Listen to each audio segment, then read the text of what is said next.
Thanks, Laskin Corla. Taoiseach, the independent review panel into the senior public service recruitment and pay processes recently delivered its final report to the Minister for Public Expenditure and Reform. That fundamentally puts the ball in the court of the government in terms of deciding whether top civil servants, people who are already on, some of them, Mr. Watt, close to €300,000, others on €200,000 and some in between, are going to get big pay increases, 10 to 15%. Has the government discussed the outcome of that? Has the government discussed the idea of these very significant pay increases which are being spoken about? And would you not agree that at a time of the cost of living crisis that actually we should be imposing pay caps across the public sector? There's no need for anyone to be paid more than €100,000. One particular issue I wanted to raise is there has been an ongoing dispute, as I understand, in the department in relation to the pay of the Secretary-General of the Department of Housing, whereby he claims that upon moving from Secretary-General of the Department of Transport to Housing, he was promised that he would be bumped up a grade from Secretary-General Grade 2 to Secretary-General Grade 1, which comes with a a substantial pay increase from around €235,000 a year to €250,000 a year, that being disputed by others as to whether such an agreement was in place. My reading of the press statement from the department and the Minister put out,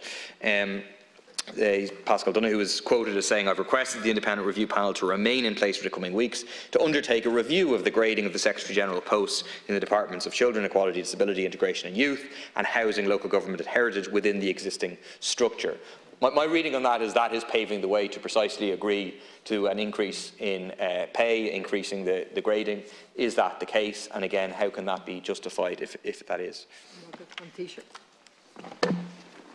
I just want to thank deputies again for their questions. I think if you look at pay for public servants, whether it's in the civil service or the wider public service in Ireland, it does compare favourably with other European countries.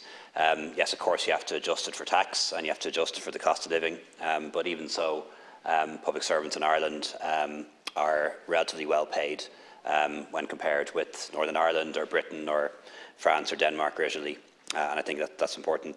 That we recognise that, and is only possible because of the economic policies that have been pursued in the past decades. We wouldn't be able to pay our public servants the way we do now if we'd pursued different policies in the past 10 or 20 years. They'd be paid much less, probably paid what they're paid now in Britain or Italy or other European countries. In relation to the RTE quote-unquote talent or stars, they're not public servants by and large. They're self-employed and they charge fees, so they don't have the benefit of the protections of public service employees. They don't receive pensions from the state, but they do have a very tax-efficient way of being remunerated, to put it that way. On electricity prices, we do expect them to come down, and we're seeing business rates come down already, and we expect to see residential rates come down in the next few months. I'm familiar with what they've done in Spain and Portugal, but I'm not sure that's the right way to go down.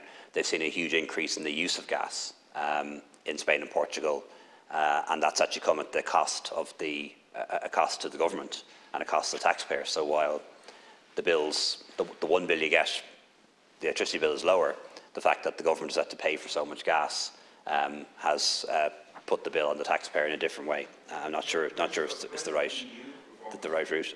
There are several EU reforms, deputies. I'm not sure decoupling which one you mean. I don't know if that's going to happen at all, deputy. I'd have to go back to on that. But there's a few different reforms being proposed.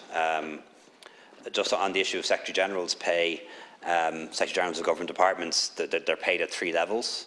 Something I didn't know about until recent months. Glad to say that even though I've served in government for quite some time, I've managed to not take an interest or get too involved in how much individuals are paid in government departments. I don't think that's a role for politicians, but they're graded at 3 different levels, and that is now being reviewed, particularly given that the spec of the job and the size of certain government departments has changed pretty fundamentally. So everyone will know that the Department of Children and Youth Affairs was a relatively small department under former Minister Zapone and for Minister Flanagan and Fitzgerald before that. It's now a huge department, responsible for disability, responsible for international protection, responsible for our response to the crisis in refugees coming from Ukraine. So it's a different department. And similarly in housing, a department that has a budget that has ballooned in recent years, nearly €5 billion budget now, whereas it used to be a relatively small department in the past. But it is going to be an independent assessment as to whether those positions should be regraded or not, and I'm sure the government will accept the outcome of that process.